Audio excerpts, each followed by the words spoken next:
ಹೆಸರೇನಪ್ಪ? ಜೋರಾಗಿರ್ಬೇಕು. ये कहानी वाकई दिल दहला देने वाली है, जिसमें 3 साला बच्ची अपने वालिद को फोन पर बुला रही है, जबकि उसके वालिद शरण की मौत हो चुकी है।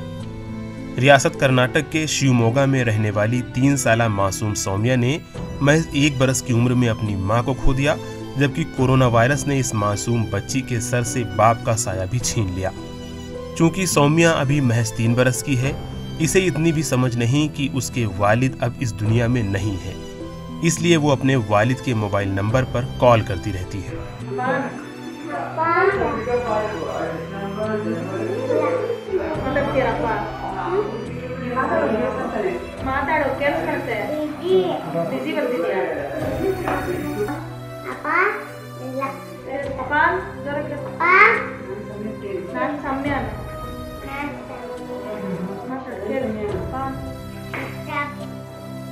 इस मासूम बच्ची को अपने वालिद को बुलाते देख जज्बात पर काबू पाना बहुत मुश्किल है।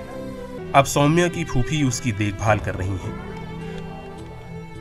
कोरोना वबा ने हर किसी की जिंदगी में कुछ न कुछ असरात मुरत्तब किए हैं। इस जानलेवा वायरस ने सैकड़ों लोगों की खुशियां छीन ली। इसकी वजह से कई बच्चों के सर से वालिदैन का साया उठ गया और वो यतीम हो गए। हालांकि यहाँ एक छोटी बच्ची अपने मरहूम वालिद को बाकायदा फोन करती है और उन्हें बुलाती है। वो इस बात से अनजान है कि कोरोना वायरस ने उसके वालिद की जान ले ली है। लास्ट May 28 के 1 महीने पहले मेरे भाई की और 2 साल पहले मेरी भाभी की मौत हो गई। तब से सौम्या मुझे ही माँ कहती है। उसे अपनी माँ से ज़्यादा लगाव नहीं था, क्योंकि जब वह 1 साल की थी तभी उसकी माँ की मौत हो गई। लेकिन उसे अपने पापा से बहुत लगाव है, इसलिए वह अपने पापा के बारे में पूछ रही है। इस छोटी बच्ची को देखिए, वो अपने वालिद को अप्पा अप्पा कह रही है। 3 साल की सौम्या बाकायदगी से अपने वालिद को फोन करती रहती है।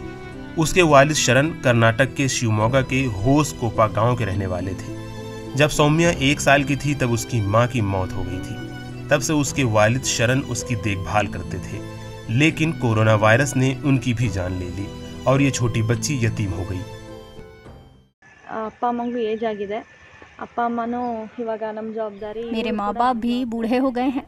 सौम्या के साथ साथ मुझे अपने माँ बाप की भी देखभाल करनी है।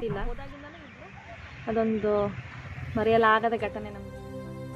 शरण बेंगलोर में एक निजी कंपनी में काम करते थे। कोरोना वबा की पहली लहर में पिछले साल ही लगे लॉकडाउन में उन्होंने बेंगलोर छोड़ दिया था, जिसके बाद उन्हें शिवमोगा में एक छोटी सी कंपनी में मुलाजिमत मिल गई थी। उन्होंने अपनी नौकरी के साथ साथ गरीबों और ज़रूरतमंदों की मदद के लिए संस्कृत फाउंडेशन की बुनियाद डाली थी।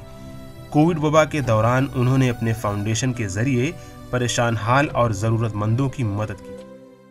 So unfortunately our 28th expert आदो मेले अखिला ही सौम्या की देखभाल कर रही है।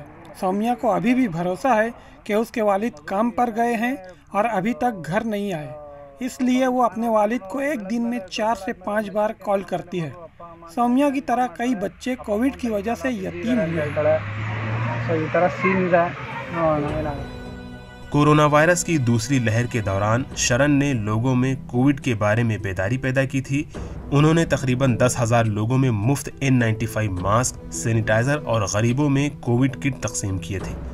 कोरोना वॉरियर के तौर पर काम करते हुए शरण कोरोना से मुतासिर हुए, जिसके सबब उनकी मौत हो गई।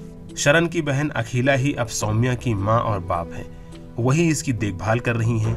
इस मुश्किल वक्त में हम चाहते हैं कि सौम्या अच्छी सेहत के साथ बड़ी हो सके और अपनी फूफी की देखभाल कर सके, साथ ही एक वालिदैन की हैसियत से उनका ख्याल रख सके। Bureau report, ETV Bharat.